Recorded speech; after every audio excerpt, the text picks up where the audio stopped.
Okay, so we've got DeFIRE AMA for Thursday, April the 21st.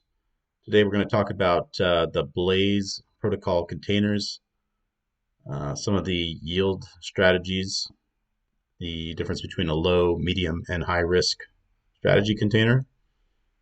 And we're also going to look a little bit at how risk is assessed. So just to begin, we are just starting to get some assets from our design firm.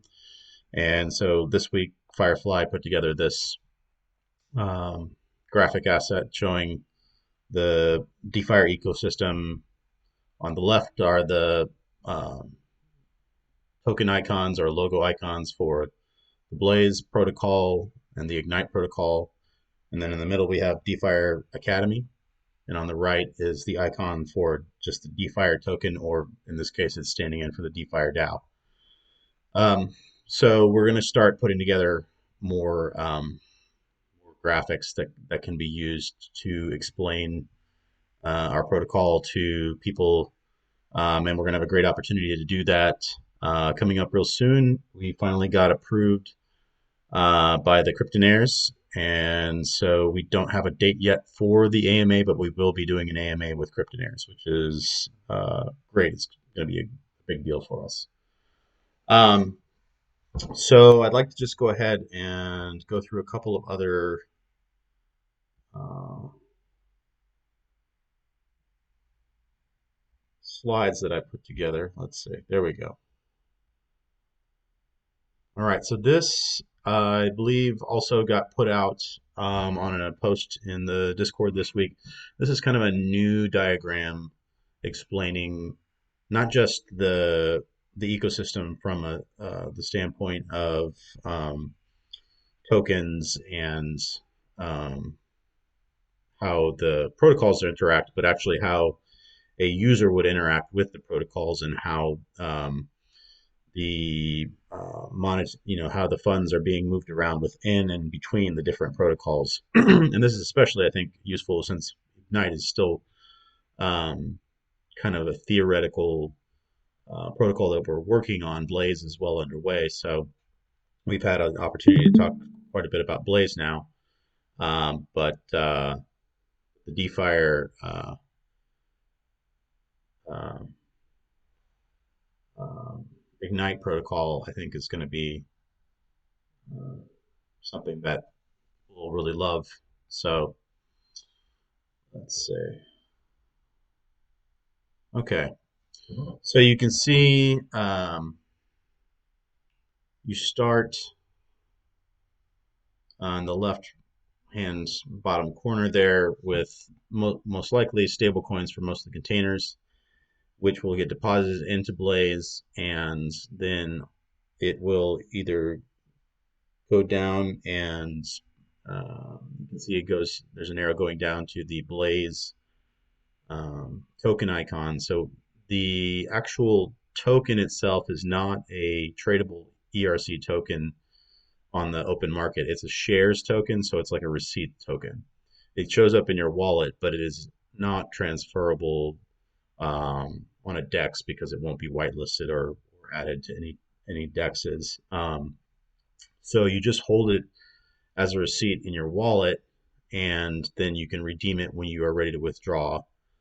Um, and then you can see there's a small green arrow at the top of the Blaze icon. It says take profit. So um, so whoever redeems their shares will have the initial investment come out as stable coin just like it went in, but the yield that they accrued over that time will potentially be in stablecoin, but it could also be in DeFire, and it also could be in the denominations of tokens that were in used in the strategy. So for certain strategies, if there's multiple tokens involved, then uh, your return on investment above and beyond your initial investment might be, you know, DeFire plus some other tokens And it could be just one or it could be a couple, depending on how many different strategies were deployed in the container. You could, for instance, be splitting the funds between a couple of different liquidity pools or liquidity pool and a single staking option. There's a lot of different combinations of things that could be done. So every container will be different in terms of uh, what the APR will be paid back in. Um, and then you can see that uh, the uh, that you can use your funds also to buy the DeFIRE token. So if you look up from the um, token icon in the bottom left, it goes up to the DeFIRE token. So you can buy DeFIRE and then you can lock in the DeFIRE vault to create GDFIRE. And then GDFIRE collects fees from both Blaze and Ignite. So you can see there is one arrow that connects Blaze and Ignite right in the middle, and then it tees up to the top, and the arrow goes into the GDFIRE icon. So GDFIRE is collecting fees from Blaze to begin with, and then eventually it will also collect fees from Ignite simultaneously. Those will go and be collected and distributed to GDFIRE holders as part of their um, reward for holding and being an owner of the ecosystem. And then another additional um, uh, right of the GDFIRE token is part of the governance of the ecosystem is voting to yield the boost or boost the yield in the Blaze containers. So you can see an arrow coming down from the GDFIRE token into the Blaze protocol token, and that just is standing for uh, you know the community, the DAO voting on which containers to boost. And I believe it'll probably be something where you can boost different percentages of different containers, and then your total vote could add up to 100%, and you could split that in different ways. Most likely, what will happen, and um, it may be that there are protocols who have their tokens in certain containers, and it seems likely that at some point there will be bribes where there will be a snapshot taken, so people can those protocols can tell who held what tokens or voted with their GDFIRE in which pools, and then they may receive an airdrop of a bribe at some point in the future. That's not something that's planned yet, but I mean, with this kind of architecture for a protocol, that has happened in multiple different cases, and we're going to be working with other protocols and other blockchains where that's really common. So I think it's fairly safe to assume that at some point that will be likely to happen. So then going down to the red icon for the Blaze shares receipt token, you can see that there's an arrow that comes to the right into the Ignite protocol. And so that just stands for the fact that you can use your Blaze shares as leverage in order to receive or borrow stablecoin. And so to the right of the Ignite icon, there is it says receive stablecoin, and the name of the stablecoin that we have spoken about so far is Lit. And so you would borrow, you would leverage your Blaze, you would receive a certain percentage depending on what kind of a container share you were depositing into Ignite, and then that amount of stablecoin would be lent to you, and you could take that. You could either redeposit it into Blaze if you wanted to, or you could buy DeFire, or you could turn it into any token you want, really. And then the shares of the Blaze container that you are leveraging would basically uh, the yield from the time of leveraging on that container, your share of the yield would be deposited into Ignite and paying off your your debt until your debt is paid off, or if you want to come back and pay down some of your debt. Perhaps you take your Litcoin and you put it into another yield strategy, take a profit, and then take the profits and come back and pay down your container. So there's a lot of different options, and and that's a basic overview of the first year's worth of work that we'll do to put out these protocols. Um, so uh, moving to the actual containers themselves, I have a couple of slides of theoretical containers that could be done. Okay, so this first container I'm calling Safe Haven, and we'll probably do something pretty similar to this, honestly. So you can see the container would contain USD and DAI, and the idea is that this would be a very low risk container. And you can see on the right side, um, there's a couple of different parameters. There's primitives for the container that explain it, and one of them is the risk. It says very low in red. And then the container type at the top right says that it's a passive container. So the strategy is one where there's not a need for a manager to actively monitor the market and make changes um, to which contracts are interacting with protocols in a certain way. It basically just runs in auto compounds and then stakes and unstakes whenever somebody calls to deposit or withdraw their container shares. So, at the top right, below where it says passive container type, it shows that there's assets, chain, protocol, and the total value locked of the pool that the asset is uh, held in. So, in this example, there would be USD on a protocol on the Ethereum network that's really big. It's 455 billion, and so it's very stable. It's got a good yield, and it's very established.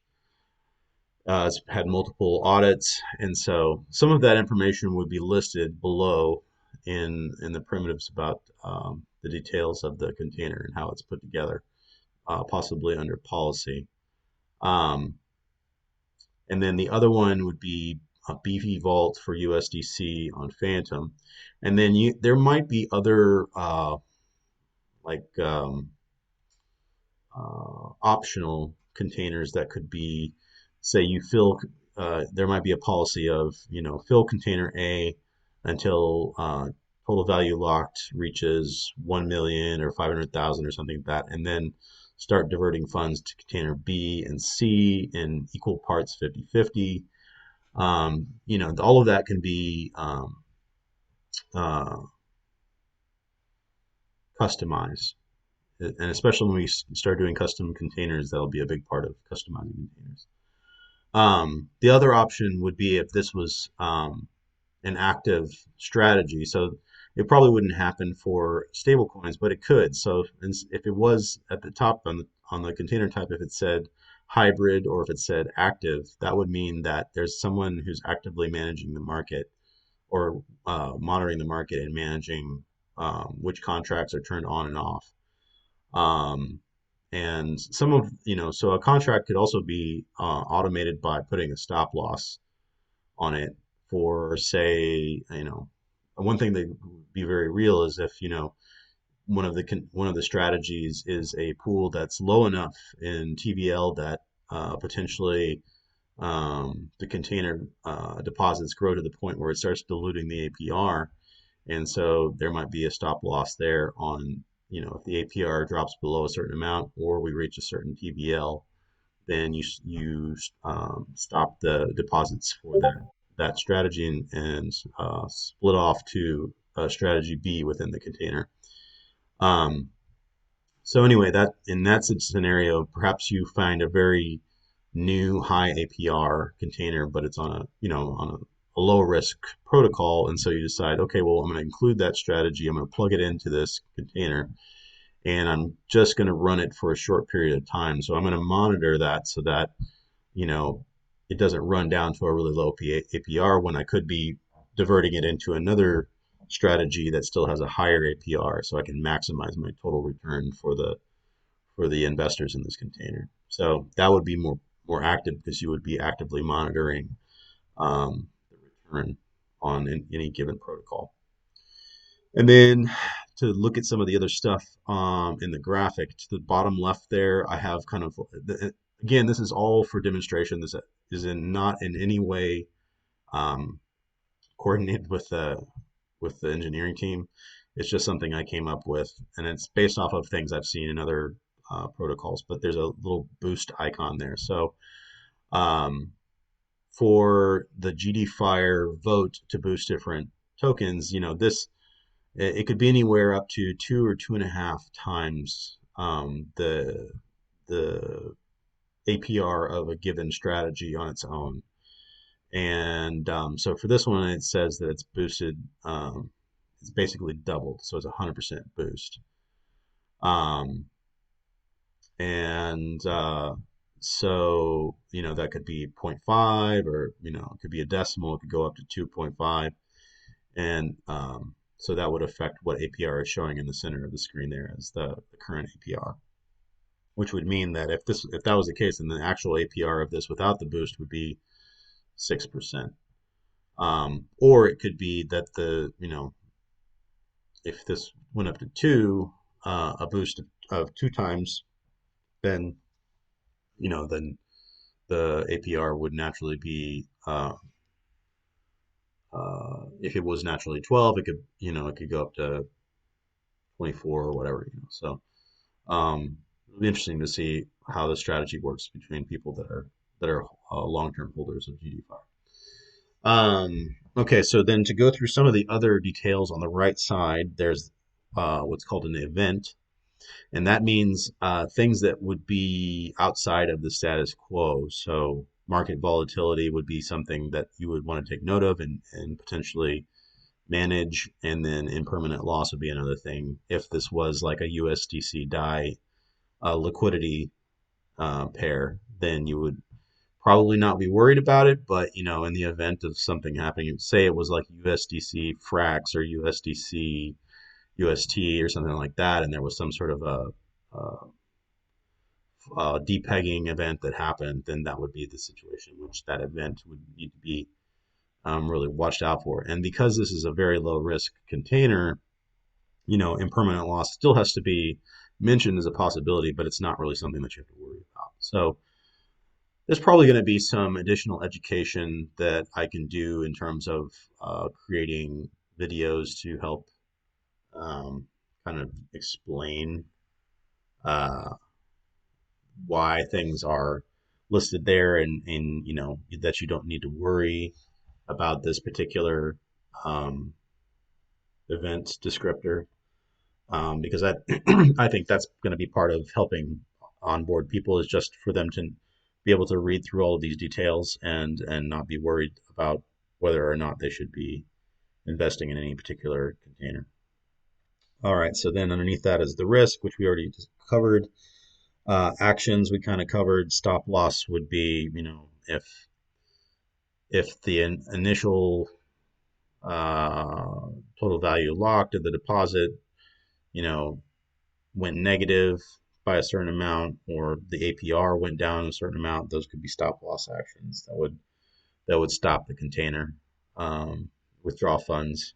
Um, and then there's the reward. So on a different container, you'll see in a minute, the reward could be multiple tokens. This one, since what I have listed at the top is just for USDC, this would be repaid. So you would get your initial deposit back in whatever stable coin that you deposited in, but then um, above and beyond that, it could be stable coin, but it might be something else. In this particular instance, it would still be USDC.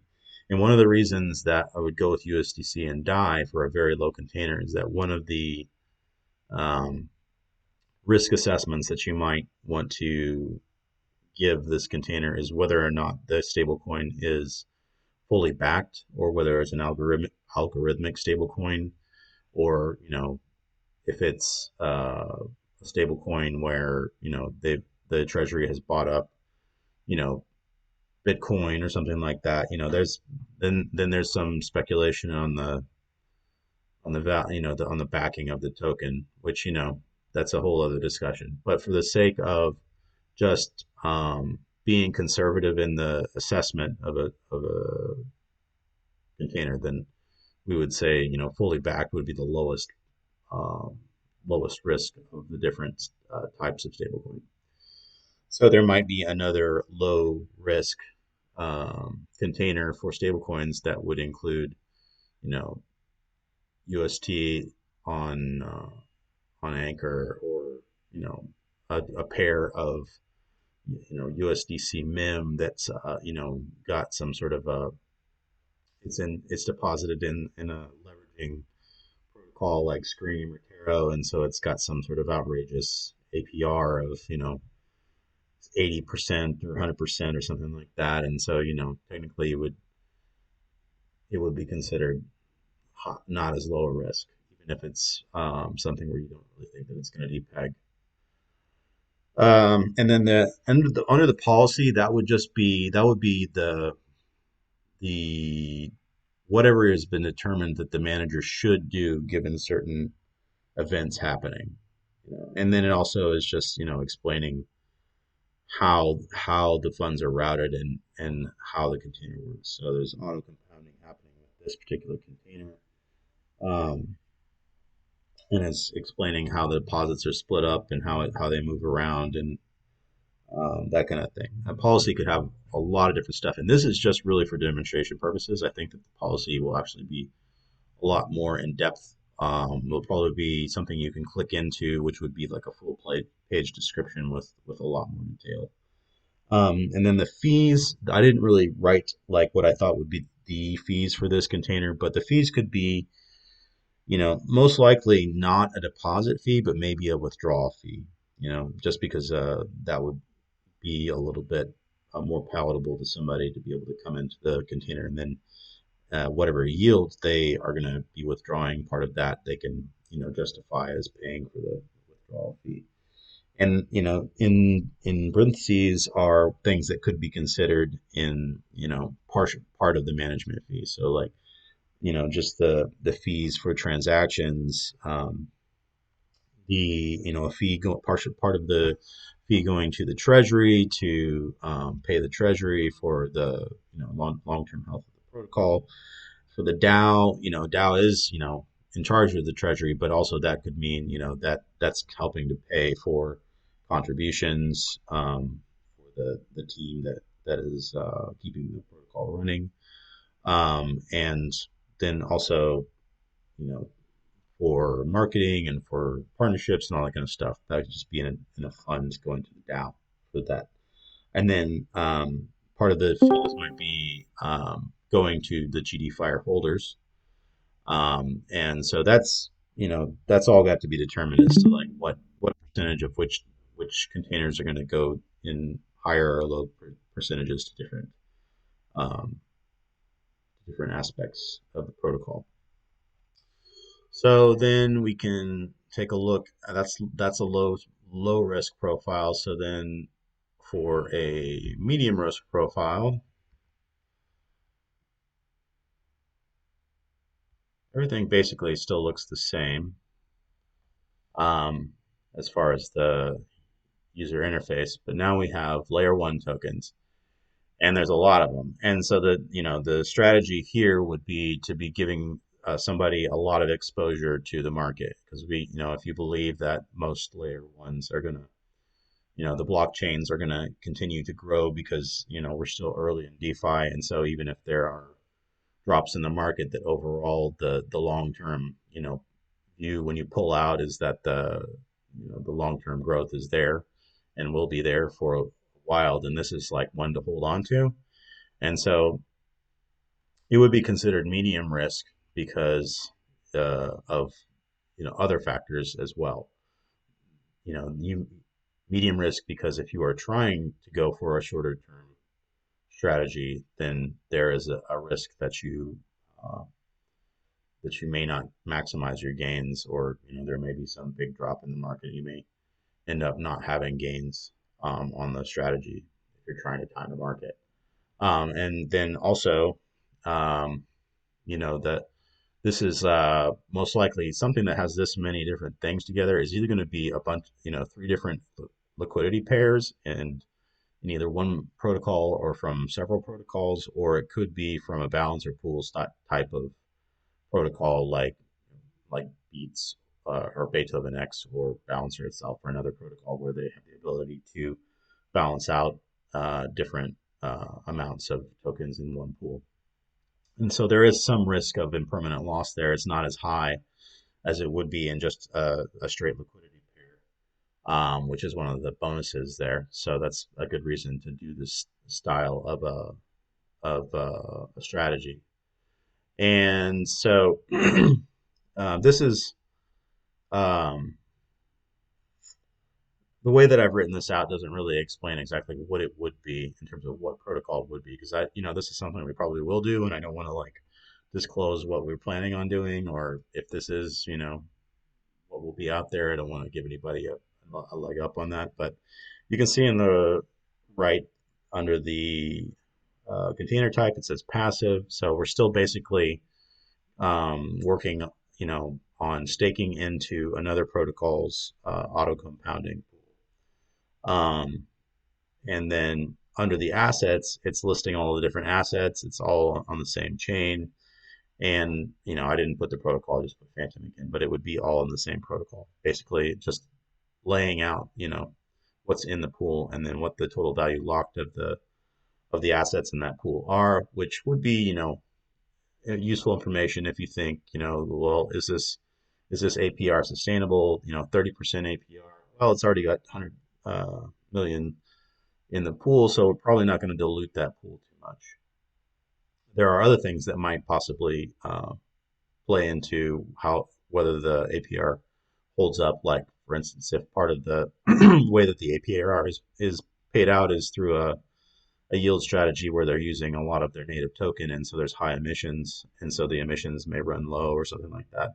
That would be one thing. But in this particular instance, since it's being listed as a medium risk and not like medium high or something like that, most likely it's being run by a protocol where it's not, uh, where emissions are not a concern. The APR will probably stay pretty stable. Um, and in this situation, this protocol is being boosted like by 50%.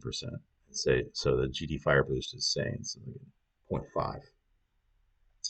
0.5. And then again, I must have deleted a line there, but so there's the risk of the event risk. The events possible could still be market volatility and impermanent loss. The risk I'm listing as medium. I mean, this could be medium low, medium high. I think there will be some sub assessment indicators there as well, um, rather than just low, medium, and high, because I think that you can break it down into more granular detail. Especially on the last screen, I'll explain how that would be possible. And then the action is a stop loss on this one. I don't really see that being necessary, but that's something that would probably be an automatic thing in the event of a you know especially if there was some sort of a security failure uh, with protocol or something. Um, One thing I think that we've mentioned before, but just to mention it again, each container will have its own multi-sig.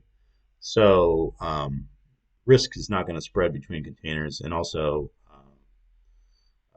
the security within the container. At some point, we'll be able to publish a light paper on Blaze by Glitch, where he breaks down exactly how all these containers have different buffers between pools. So not things don't just immediately get put from the wallet into the protocol. That's the strategy. There's some different timing of depositing over time to prevent front running, and also to mitigate against any failures of security on the other protocols part. And then in rewards, in this particular container, since the container is a auto compounder, and you're basically we would be taking the investors' stable coins and buying all of these different tokens in equal parts, and then putting them in a balancer style pool.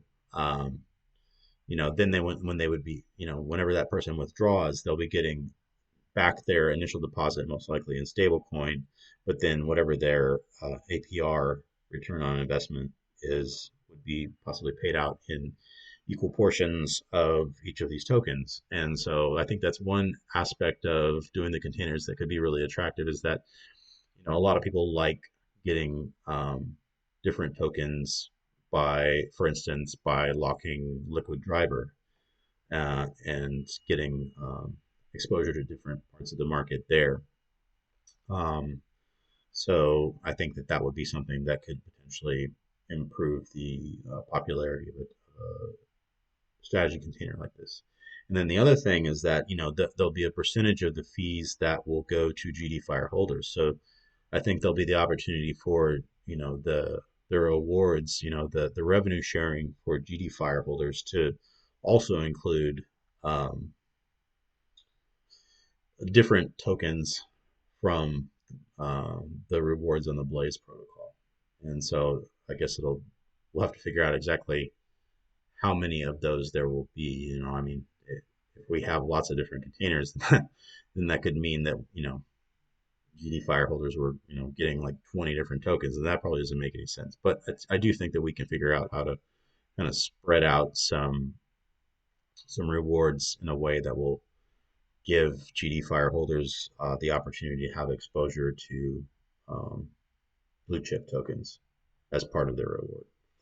Um, Again, this one, I'm guessing between 1% and 5% management fees, and this one is also passive, so it'd be on the lower side, I'm guessing. Um, One thing we want to just make sure that we do is that if we're using a strategy from another protocol, we want to make sure that our APR is at least matching that of the other protocols. So, we may take some fees for the DAO and for the treasury and whatnot, but we may base what our emissions for the container are off of making sure that we can maintain or improve on the APR that we're working with. So then an example high risk container would be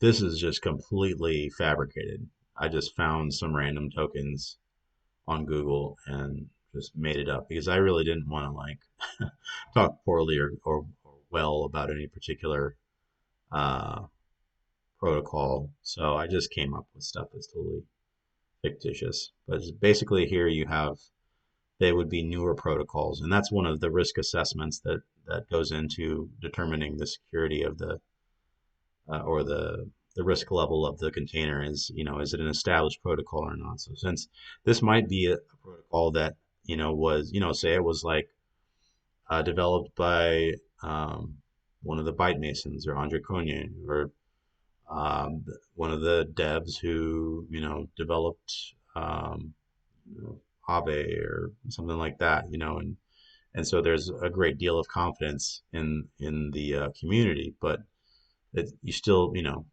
there are still that small percentage of times when an exploit happens because um, if you haven't watched the YouTube AMA between Nick Dracon and um, Justin Beavis from the Byte Masons, I would recommend it because Justin Beavis really goes into the things that can happen even with a good team, with a good security engineer and a good architect working together.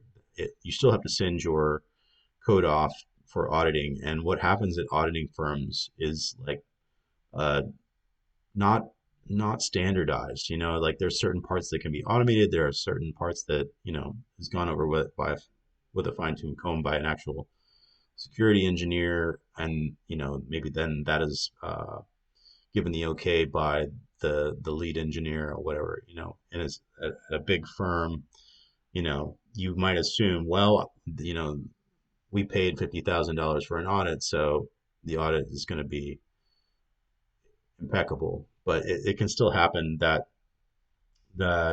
things can be missed even by auditing teams, because not every auditor is going to be a senior auditor. There's going to be some junior auditors that might something that Justin Bibas mentioned is that he went through and read the audits and then looked back at the work that they did, and occasionally has found places where the audit was not very good. So I have good I have a high level of confidence for us because Glitch has a background in security, so I think that he could probably read an audit the same way that Justin Hughes could and be able to that's something that we've been thinking about and I've been talking about with the other team leads is just what what auditors are well regarded in the broader world of web development, and so there's not just one audit but potentially multiple audits in the future because we'll have multiple protocols, and then not thinking about this in terms of like which ones are common for different DeFi protocols, because there are some really well regarded DeFi protocols that work with auditors that do more on Web 2 style projects, and those are still the auditor is the auditor. They're very good. So um, anyway, I think we'll get somebody that really does a good job with that. So all that to go back to this and just say that that you still have to consider new projects somewhat of a medium to high risk. It would be rare for a new project to be able to be listed as a low risk project. In this situation, it's not like a Ponzi scheme type of APR. It's 100%. That's still like if you're looking at like how are they actually developing the yield. Um, we don't want to promote any strategies that are just straight, kind of tailored to degen aping in type of thinking, because we're trying to promote, building a portfolio. So if we're going to do a high risk strategy, it's going to be a high risk strategy that you would be able to, be invested in for more than a week without getting wrecked. This is still like high risk on a longer time frame. So, um, let's see. What else did I? So there's impermanent loss. Oh, and for this one, I assumed that perhaps one of the strategies for one of the tokens was looped leverage. So, um, if there's leveraging involved, even if it's a token that's, like technically supposed to have stability to it, and then there's a possibility of cascading liquidations. So that was definitely in a high risk. But then in the policy section, I say, okay, well, you're only allowed to do the container manager is only allowed to do so much looped leverage. They can only go 3 times leveraging. So certain things that are like layer one tokens, you might be able to do 2 or 3 layers or rounds of leveraging and still be able to manage that um, container. But this would definitely be a hybrid container, and it could be an active container as well, especially because of the fact that this is utilizing leverage. But I say it's hybrid because in this strategy, one of the tokens is not being leveraged and is being farmed for more of the other token. And so this is just a more.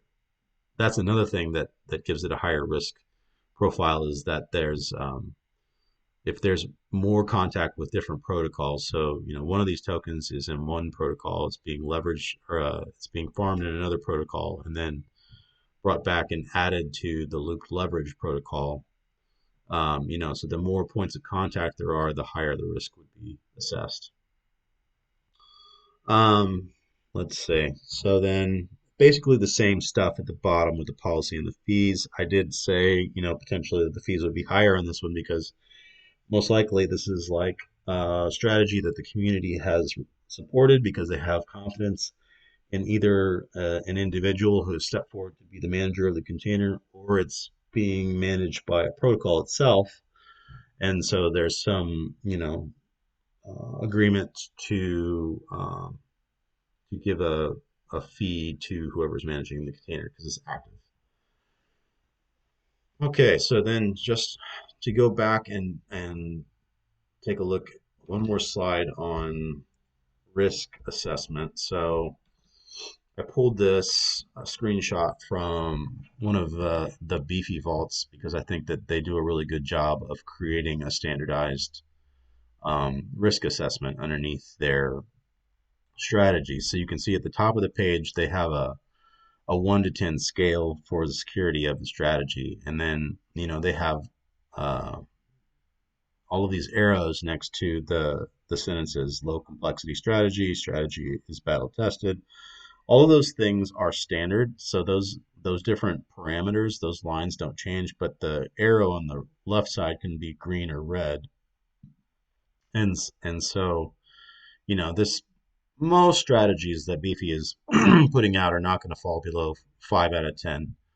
Um, but uh, there's a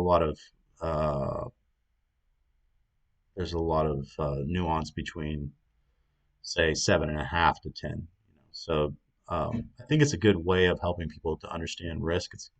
There's no at this point there's not a standard way to assess risk based off of code, except to say that it's been audited and that the contract's been verified, which that is also on this list of parameters for security.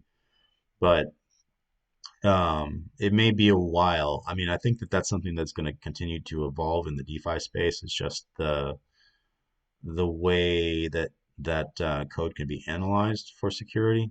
Um, and so I think if we're gonna list security, this is not a bad place to begin. I think there are some possible additional things we could add to this security assessment to make it a little bit more in depth.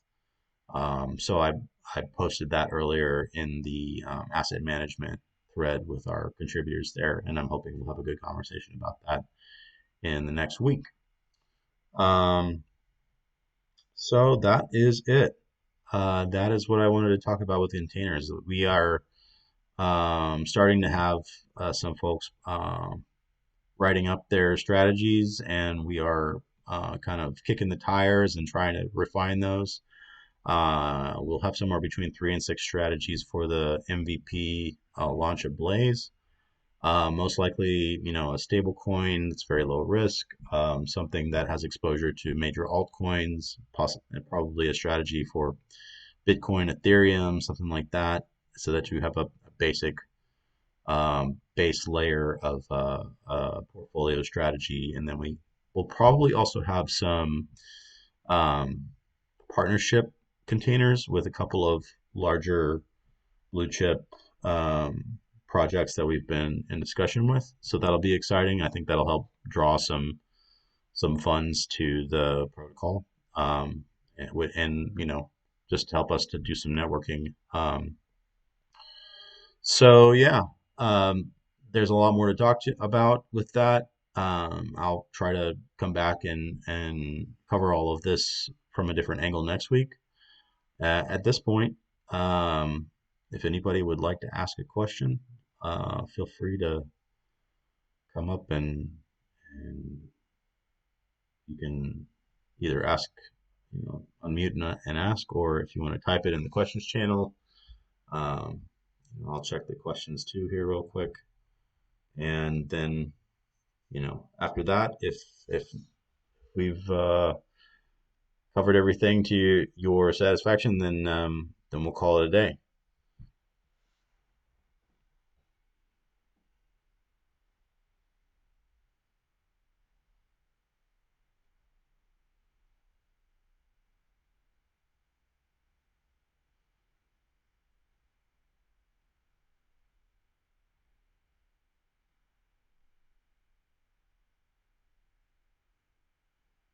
All right.